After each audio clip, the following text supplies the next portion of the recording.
Hello friends, मेरा नाम है विवेक सिंह और आप देख रहे हैं मनी वेल्थ। फ्रेंड्स, आज की वीडियो में हम बात करेंगे फंडामेंटल एनालिसिस की कि फ्रेंड्स अगर हमें शेयर बाजार में किसी शेयर को खरीदना है तो हमें किस तरह से पर्टिकुलर शेयर को खरीदना चाहिए और कंपनी की फंडामेंटल एनालिसिस क्या होती है उसके बारे में फ्रेंड्स हम इस वीडियो में सीखेंगे। फ्रेंड्स, अगर फंडामेंटल एनालिसिस की हम लोग बात करते हैं तो हमें से काफ़ी लोगों के दिमाग में ये बात आती है कि फंडामेंटल एनालिसिस का मतलब क्या हो गया कि मेरे को पर्टिकुलर कहीं ना कहीं फाइनेंस के बैकग्राउंड से होना चाहिए, या मैं चार्टर्ड अकाउंटेंट या सीएफ हूँ या किसी और फील्ड से हूँ अगर फाइनेंस की, तभी मैं पर्टिकुलर फंडामेंटल एनालिसिस किसी कंपनी की मैं कर सकता हूँ। लेकिन फ्रेंड्स ऐसा बिल्कुल भी नहीं है। अगर हम फाइनेंस के बैकग्राउंड से बिल्कुल भी नहीं हैं और अगर हम केवल 10वीं भी पास हैं तब भी हम आराम से फंडामेंटल एनालिसिस हम कर सकते हैं। इवन मैं अगर आपसे ये कहूँ अगर हम पढ़े लिखे नहीं भी हैं तब भी आए दिन हम अपनी ज़िंदगी में रोज़मर्रा की लाइफ में फंडामेंटल एनालिसिस करते रहते हैं। चलिए मैं आपको एक एग्जांपल से बताता हूँ। फॉर एग्जांपल जो है, अगर मान लेते हैं हम लोगों में से किसी को, आपको कोई फ़ोन परचेस करना है, मान लेते हैं मेरे को एक मोबाइल फ़ोन खरीदना है। अब मेरे को एक मोबाइल फ़ोन अगर ख़रीदना है तो मोबाइल फ़ोन ख़रीदने से पहले हम क्या क्या काम करते हैं। आजकल जनरली अगर मेरे को मोबाइल फ़ोन ख़रीदना है तो सबसे पहले मैं ये देखता हूँ कि मेरा बजट कितना है, कि मैं कितने रुपए का मोबाइल फ़ोन ख़रीदना चाहता हूँ। मैंने अपना बजट डिसाइड कर लिया, उसके बाद फिर मैं कई सारी कंपनीज़ को सर्च करता हूँ। मान लेते हैं ABC नाम की 3 कंपनियां हैं, 3 कंपनियां मैंने सर्च कर ली। अब उन तीनों कंपनियों को फिर मैं आपस में कंपैरिजन करता हूं कि भाई कौन सी कंपनी का फ़ोन जो है कितने रुपए में है। अब इन सारी कंपनियों की अगर बात करें तो कंपनियों की अगर हमने प्राइस देख लिए, उसके बाद हम वो पर्टिकुलर जो मोबाइल है उस कंपनी की स्पेसिफिकेशन देखते हैं कि किस कंपनी के मोबाइल में कितनी रैम है या कितना इंटरनल मेमोरी है या कितनी जो है पर्टिकुलर उसमें स्पीड है, कैपेसिटी है, प्रोसेसर कौन सा है। अलग अलग हम कई सारी स्पेसिफिकेशन देखते हैं और फिर जाके हम ये डिसाइड करते हैं कि हमें कौन सा मोबाइल फ़ोन लेना है। तो इसका मतलब क्या है कि अगर हमें एक मोबाइल फ़ोन लेना है तो उसके लिए हम थोड़ी सी रिसर्च करते हैं, फिर हम एक मोबाइल फ़ोन या लैपटॉप इस तरह का कोई प्रोडक्ट लेते हैं। फ्रेंड्स, अगर हम एक सिंपल अगर हम बात करें मोबाइल फ़ोन से एग्जांपल से अगर हट के देखें, अगर मेरे को मार्केट में सब्जी भी खरीदनी है ना, तो हम सब्जी भी खरीदने के लिए कहीं ना कहीं फंडामेंटल एनालिसिस करते हैं। फॉर एग्जांपल, आप दुकान पर जाते हैं, सब्जी वाले से पूछते हैं भाई आलू कितने का दिया है, तो वो बताता कि सर 15 रुपये का दिया है। तो आप उससे कहते नहीं 15 नहीं भाई 12 रुपये का दे दे, तो 12 रुपये का मैं ले लूँगा। फिर वो कहता नहीं नहीं सर इतने में नहीं हो पाएगा, तो आप उसकी दुकान को छोड़ के किसी पड़ोस वाली दूसरी दुकान पर जाते हो, उससे पूछते आलू कितने का दिया है। और इस तरह से वहाँ आप एनालिसिस करते हो, आप देखते हो किसकी आलू की क्वालिटी अच्छी है, किसका प्रोडक्ट कितने का है। अगर कोई बंदा 25 रुपये का आलू दे रहा है तो क्या ऐसा तो नहीं है उसके आलू में थोड़ी सी क्वालिटी अच्छी हुई इसलिए वो आपको 25 रुपीज़ का दे रहा है। ठीक है, तो इस तरह की जनरली हम चीज़ें करते हैं। तो बेसिकली ये जो सारी चीज़ें होती हैं ये एक तरह से फंडामेंटल एनालिसिस ही होती हैं। तो स्टॉक मार्केट में फ्रेंड्स फंडामेंटल एनालिसिस का मतलब क्या हुआ कि आप पर्टिकुलर जिस कंपनी में पैसा अपना इन्वेस्ट करने जा रहे हैं, एटलीस्ट आपको उस कंपनी के बारे में पता होना चाहिए। आपको कंपनी के शेयर प्राइस को देख के इन्वेस्टमेंट नहीं करना है। फॉर एग्जांपल कि कोई शेयर 4 रुपये का है और कोई शेयर 500 रुपये का है, तो मैंने क्या किया, चूंकि 4 रुपये वाला शेयर सस्ता है तो मैंने उस कंपनी के शेयर को खरीद लिया। हमें ऐसा नहीं करना। और हम में से स्टार्टिंग में, जैसे मैंने प्रीवियस वीडियो में बात किया था जिसमें हमने top 5 mistakes in stock market जो हम शुरुआत में बिगनिंग में करते हैं उसके बारे में मैंने बात किया था, उसमें भी हमने ये डिस्कशन किया था कि हम कोई भी पर्टिकुलर स्टॉक जो है रैंडम पिक कर लेते हैं। सोचिए, जब हम एक आलू से या सब्जी या कोई ऐसी चीज़ खरीद रहे हैं तो उसके लिए तो हम प्रॉपर एनालिसिस कर रहे हैं, वहाँ पर हम मोल भाव करें कि कौन सी चीज़ कितनी की है, कौन सी अच्छी है, कौन सी खराब है, फिर हम उसको ले रहे हैं। और यहाँ जब हम स्टॉक मार्केट में एक अच्छा खासा पैसा अपना इन्वेस्ट करते हैं, अपनी मेहनत की कमाई या हार्ड वर्क जो हमारे पास हार्ड अर्न बनी होती है उसको जब हम इन्वेस्ट करते हैं तो हमें से बहुत सारे लोग क्या करते हैं, रैंडम तरीके से स्टॉक जो है उसको पिक कर लेते हैं। जब आप फ्रेंड्स लॉन्ग टर्म के लिए इन्वेस्टमेंट करते हैं तो फ्रेंड्स हमें पर्टिकुलर अपनी कंपनी की फंडामेंटल एनालिसिस हमें अच्छे से पता होना चाहिए। अगर फ्रेंड्स हमें अपनी कंपनी की फंडामेंटल एनालिसिस हमें अच्छे से पता है कि हमारी कंपनी कैसी है क्या है, तो हम पर्टिकुलर जो हमारे जो रिटर्न के चांसेस है वो बहुत ही अच्छे रहते हैं। और over the long term period जब आप रिटर्न अपना इन्वेस्टमेंट करके रखते हो तो आपको एक अच्छा रिटर्न मिलता है। अब हम फ्रेंड्स स्टॉक मार्केट की अगर बात करें तो दो तरह की जनरली एनालिसिस होती है। एक होती है आपकी फंडामेंटल एनालिसिस और दूसरी होती है टेक्निकल एनालिसिस। फ्रेंड्स, अगर मैं आपको टेक्निकल एनालिसिस के बारे में थोड़ा सा ब्रीफ में बताऊं तो टेक्निकल एनालिसिस बेसिकली क्या होती है, किसी भी शेयर के, किसी भी स्टॉक के प्राइस मूवमेंट के हिसाब से पर्टिकुलर एनालिसिस की जाती है, प्रीवियस प्राइस मूवमेंट के हिसाब से। कहने का मतलब क्या है कि कोई शेयर का प्राइस कितना चल रहा है, शेयर का प्राइस कितना चल रहा है पिछले 10, 15, 20 दिनों में या 2-4 महीनों में, और आगे उसका प्राइस कितने रुपए का हो सकता है over the short term duration, short term के अंदर कितना प्राइस हो सकता है, इसकी प्रेडिक्शन करके, इसकी प्रेडिक्शन को करने के लिए टेक्निकल एनालिसिस की जाती है। लेकिन फ्रेंड्स फंडामेंटल एनालिसिस की अगर बात करें तो फंडामेंटल एनालिसिस बेसिकली होती है लॉन्ग टर्म के लिए। अगर हम किसी कंपनी में लॉन्ग टर्म के लिए इन्वेस्टेड रहना चाहते हैं तो उस केस में पर्टिकुलर हमें फंडामेंटल एनालिसिस अच्छे से पता होना चाहिए।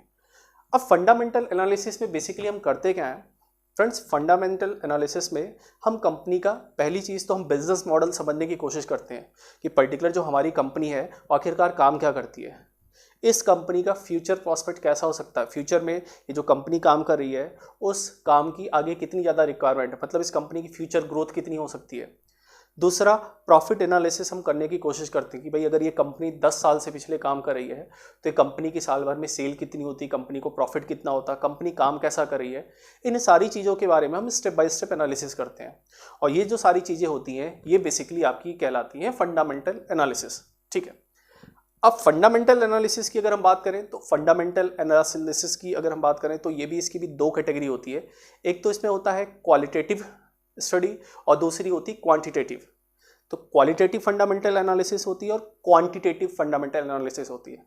फ्रेंड्स पहले हम बात करते हैं क्वालिटेटिव फंडामेंटल एनालिसिस की। देखिए फ्रेंड्स, क्वालिटेटिव फंडामेंटल एनालिसिस में हम बेसिकली क्या करते हैं, कंपनी की क्वालिटी के हिसाब से उसको जज करते हैं। फॉर एग्जांपल, कंपनी का बिजनेस मॉडल कैसा है, कंपनी क्या सर्विस प्रोवाइड करती है, कंपनी की सेल कैसी चल रही है,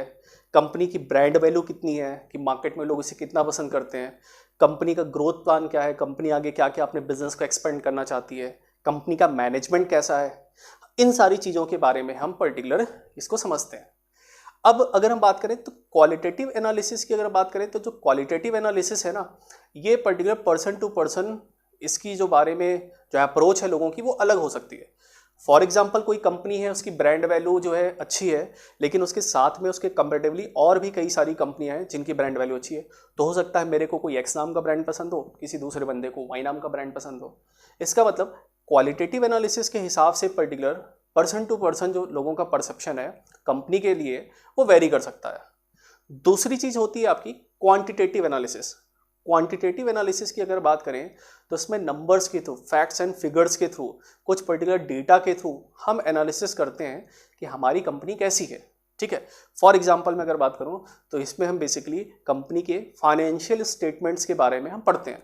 फॉर एग्जांपल, कंपनी की बैलेंस शीट कैसी है, कंपनी का इनकम स्टेटमेंट कैसा है, कंपनी का कैश फ्लो कैसा है, इन सारी चीज़ों के बारे में हम समझने की कोशिश करते हैं। अब हमें से कई सारे लोग ये सोच रहे होंगे कि सर आप financial analysis, balance sheet, income statement और कैश फ्लो की बातें करो, ये तो सब फाइनेंस में पढ़ाई जाती हैं। देखिए फ्रेंड्स, ये बहुत ही आसान चीज़ें हैं, अगर आप थोड़ा सा फोकस करके आप इसको समझने की कोशिश करोगे तो आपको आराम से समझ में आएगा। फॉर मैं एक सिंपल सा ब्रीफ सा आपको एग्जाम्पल दूँ, जैसे मान लेते हैं कोई स्कूल चल रहा है। ठीक है, जैसे लास्ट म्यूचुअल फंड में भी हमको एक स्कूल चला रहे थे, मान लेते कोई एक स्कूल चल रहा है। अब मेरे को देखना है कि ये भाई स्कूल की परफॉर्मेंस कैसी चल रही है। पहले हम इसी स्कूल की एक क्वालिटेटिव एनालिसिस करेंगे और एक मैं रफली आपको आइडिया दूंगा कि अगर इसी स्कूल की अपने को क्वांटिटेटिव एनालिसिस करनी है तो उसके बारे में हम कैसे अप्रोच करेंगे। फॉर एग्जांपल, क्वालिटेटिव एनालिसिस अगर मेरे को करनी है तो पहले मैं ये देखूंगा कि भाई ये जो मेरा स्कूल है ये पर्टिकुलर किस लोकेशन पे है, क्या ये मेरा जो स्कूल है एक ऐसी लोकेशन पे जहाँ पर स्टूडेंट्स की रीच अच्छी है, जहाँ पर स्टूडेंट्स आराम से आ जाते हैं। दूसरी चीज़ मैं ये एनालाइज करूँगा, अगर क्वालिटेटिव स्टडी की बात करें तो ये जो पर्टिकुलर स्कूल है इसकी ब्रांड वैल्यू कैसी अच्छी है, लोग इसके बारे में क्या सोचते हैं, इस कॉलेज या स्कूल की रेपुटेशन कैसी है, इसके आसपास के जो स्कूल्स हैं उनकी रेपुटेशन कैसी है, और अगर हम बात करें इस स्कूल का आगे इन फ्यूचर जो है एक्सपेंशन का किस तरह से प्लान है, क्या इसमें आज केवल 12th तक की क्लासेस चलती हैं, इन फ्यूचर इसको ग्रेजुएशन तक के लेवल तक एक्सटेंड किया सकता है, इस स्कूल में जो प्रिंसिपल है, जो टीचर्स हैं, फैकल्टीज़ हैं वो कैसी हैं। तो अगर इन सब चीज़ों के बारे में मैं एनालिसिस मैंने किया तो ये सिंपली मेरे लिए इस स्कूल का एक क्वालिटेटिव एनालिसिस हुआ। दूसरा, अब मेरे को सपोज इसी स्कूल की क्वांटिटेटिव एनालिसिस करनी है, मतलब इस स्कूल के बारे में मेरे को कुछ समझना है, ये स्कूल अच्छा है कि ख़राब है। तो मैं क्या कोशिश करूँगा जाने की, पहली चीज़ मैं ये देखूंगा यार इस स्कूल में कितने बच्चे जो है, कितने स्टूडेंट्स जो है जिन्होंने एडमिशन ले रखा है। मान लेते हैं 100 स्टूडेंट्स ने एडमिशन ले रखा है। फिर उसके बाद मैं बात करूंगा इस स्कूल में जो स्टूडेंट्स एडमिशन ले रहे हैं वो फीस कितनी देते हैं, वो पैसा कितना देते हैं, वो मैंने एनालाइज किया। फिर मैंने देखा कि पर्टिकुलर जो टोटल फीस कलेक्ट हुई है वो यार इस साल तो इतनी थी लेकिन पिछले साल तो यार फीस ज़्यादा इकट्ठा हुई थी, मतलब पिछले साल लास्ट ईयर ज़्यादा एडमिशन हुए थे इस स्कूल में और इस साल क्या हुआ, इस स्कूल में कम एडमिशन हुए हैं, मतलब कहीं ना कहीं स्कूल की ग्रोथ थोड़ी सी ख़राब हो रही है। दूसरा, हम चेक करेंगे कि यार इस स्कूल ने कहीं से लोन वगैरह तो नहीं ले रखा है, इस स्कूल पर कर्जे तो नहीं है, और हम देखेंगे इस स्कूल के पास एसेट क्या क्या है, मतलब मान लेते हैं इसके पास पूंजी क्या है, इसके पास बेंच है, फर्नीचर है, इसकी बसें चलती हैं, इसके पास कंप्यूटर हैं, इसके पास स्मार्ट क्लासेस हैं, तो क्या क्या इसके पास पूंजी है, ठीक है, कितना पैसा ये लोगों को सैलरी के फॉर्म में देते हैं, इसकी साल भर की इनकम कितनी होती है। अगर इस तरह की हम कुछ बेसिक चीज़ों के बारे में बात करें, नंबर्स के फॉर्म में अगर हम पाएँ कि भाई ये 100 रुपये कमाते हैं, 50 रुपये इनका खर्चा है, 20 रुपये की इनके पास बेंच है, अगर हम ऐसी कुछ चीज़ों के बारे में एनालिसिस करें तो ये बेसिकली इस स्कूल की क्या कहलाएगी, क्वांटिटेटिव एनालिसिस। तो फ्रेंड्स होप सो आपको समझ में आ रहा होगा कि एक क्वालिटेटिव और एक क्वांटिटेटिव दो तरह की एनालिसिस होती हैं जो पर्टिकुलर किसी की कंपनी में है हमें करनी है। फ्रेंड्स एक चीज़ ध्यान रखिएगा, as a being long term investor, अगर आपको लॉन्ग टर्म के लिए इन्वेस्टमेंट करना है तो आपको टेक्निकल एनालिसिस कुछ भी नहीं आता है, उसमें आप जीरो हैं तो आपका काम आराम से चल जाएगा, आपको कोई ज़रूरत नहीं है टेक्निकल एनालिसिस सीखने की। और टेक्निकल एनालिसिस में मेजॉरिटी ऑफ केसेस में प्रेडिक्शन होती है। सिंपल सा अगर मैं आपको एक एग्जांपल दूं, जैसे मान लेते मैं सपोज क्रिकेट खेलता हूं, तो मैंने पिछले 2-3 इनिंग से जो है अच्छा रन बना रखा है, ठीक है, किसी में मैंने 50 रन बनाए, किसी में 70 रन बनाए, किसी में 100 रन बना दिए, और वही अगले मैच के लिए आप प्रेडिक्शन करो कि यार ये बंदा पिछले 3-4 दिन से अच्छा खेल रहा है, तो हम ये मान के चलते हैं कि यार ये बंदा अगले दिन भी अच्छा खेलेगा, ये वहाँ पर प्रेडिक्शन बताई जाती है। लेकिन कोई ज़रूरी नहीं है कि मैं उस दिन अच्छा खेलूँ, या फिर हो सकता है पिछली 3-4 इनिंग्स में मैंने खराब परफॉर्म किया हो, तो आपका टेक्निकल एनालिसिस का चार्ट क्या बताएगा, यार ये पिछले 4-5 इनिंग से खराब खेल रहा है तो इसका मतलब इस इनिंग में भी ये खराब खेलेगा। तो ये हम जनरली टेक्निकल एनालिसिस में करते हैं। फंडामेंटल एनालिसिस में अगर आप बात करोगे तो फंडामेंटल एनालिसिस में आप क्या करोगे, मेरी क्लास स्टडी करोगी, यार ये बंदे का पास्ट ट्रैक रिकॉर्ड कैसा है, इस बंदे की ओवरऑल साल भर में रन कितने बने हैं, ये बंदा ओवर टर्म और आगे की तरफ आगे जो है टीम में खेलेगा कि नहीं खेलेगा, तो इस तरह की आप एनालिसिस करते हो। तो बेसिकली फ्रेंड्स अगर हमें लॉन्ग टर्म के लिए इन्वेस्टमेंट करना है तो जितने भी बड़े बड़े लॉन्ग टर्म के इन्वेस्टर्स, अगर हम वॉरेन बफेट की बात करें जिनको स्टॉक मार्केट या पूंजी बाजार का या इक्विटी मार्केट का गुरु माना जाता है, तो वॉरेन बफेट जी का यही कहना है कि आप किसी भी कंपनी की फंडामेंटल एनालिसिस अच्छे से करिए। अगर आपको कंपनी की फंडामेंटल्स अच्छे से पता है, कंपनी की फंडामेंटल एनालिसिस आपने अच्छी कर रखी है, तो over the long term horizon आपको डेफिनेटली प्रॉफिट होगा। लेकिन अगर आपने पर्टिकुलर जो है एनालिसिस तो की नहीं है प्राइस मूवमेंट के हिसाब से कि कोई 4 रुपये का शेयर चला जिसको खरीद लेते हैं, 2 साल के लिए छोड़ दिया, पता चला 2 साल बाद देख रहे तो कंपनी खत्म हो गई या कंपनी बंद हो गई है, ठीक है। तो ये चीज़ें फ्रेंड्स हमें जरूर ध्यान रखना। अब क्वांटिटेटिव एनालिसिस करने के लिए फ्रेंड्स कुछ जो है कुछ रेशियोज और कुछ तरीकों का यूज़ किया जाता है, जैसे अर्निंग पर शेयर क्या है कंपनी की, प्राइस टू इक्विटी रेशियो क्या है, या फिर पर्टिकुलर अगर हम बात करें प्राइस टू अर्निंग रेशियो क्या है, रिटर्न ऑन इक्विटी क्या है, या रिटर्न ऑन एसेट्स क्या है, ऐसे कुछ रेशियोज का यूज़ किया जाता है। तो फ्रेंड्स आज के सेशन से जो है हम एक सीरीज़ स्टार्ट करें जिसमें हम फंडामेंटल एनालिसिस की पर्टिकुलर बातें करेंगे, और मैं नेक्स्ट कुछ वीडियोस लाऊंगा जिसमें पर्टिकुलर कुछ सर्टेन रेशियो जो बहुत ही आसान होंगे उनको हम आसान भाषा में समझेंगे कि वो रेशियो क्या होते हैं और किस तरह से किसी कंपनी की फंडामेंटल एनालिसिस की जाती है। नेक्स्ट कुछ वीडियोस में हम क्वांटिटेटिव एनालिसिस के फंडामेंटल सीख लेंगे। उसके बाद हम क्या करेंगे कि पर्टिकुलर कंपनीज की फंडामेंटल एनालिसिस में आपको कुछ कंपनियों के एनालिसिस जो है करके बताऊंगा कि जैसे सपोज फॉर एग्जांपल रिलायंस है, टाटा मोटर्स है, HDFC बैंक है, तो इनकी बैलेंस शीट क्या है, ये किस तरह से काम करेंगे, इनके बारे में हम एग्जाम्पल्स के थ्रू समझेंगे। तो फ्रेंड्स उम्मीद करते हैं अगर आप ये वीडियो फेसबुक पर देख रहे हैं तो आप प्लीज़ पेज को लाइक कर दीजिए, और अगर आप यूट्यूब पर देख रहे हैं तो चैनल को सब्सक्राइब करिए और अपने फ्रेंड्स के साथ शेयर करिए। और जो भी आपके व्यूज़ हैं या फिर किस टॉपिक पर आप वीडियो देखना चाहते हैं तो प्लीज़ आप कमेंट बॉक्स में मेंशन करके बताइए। Thank you friends and have a nice day.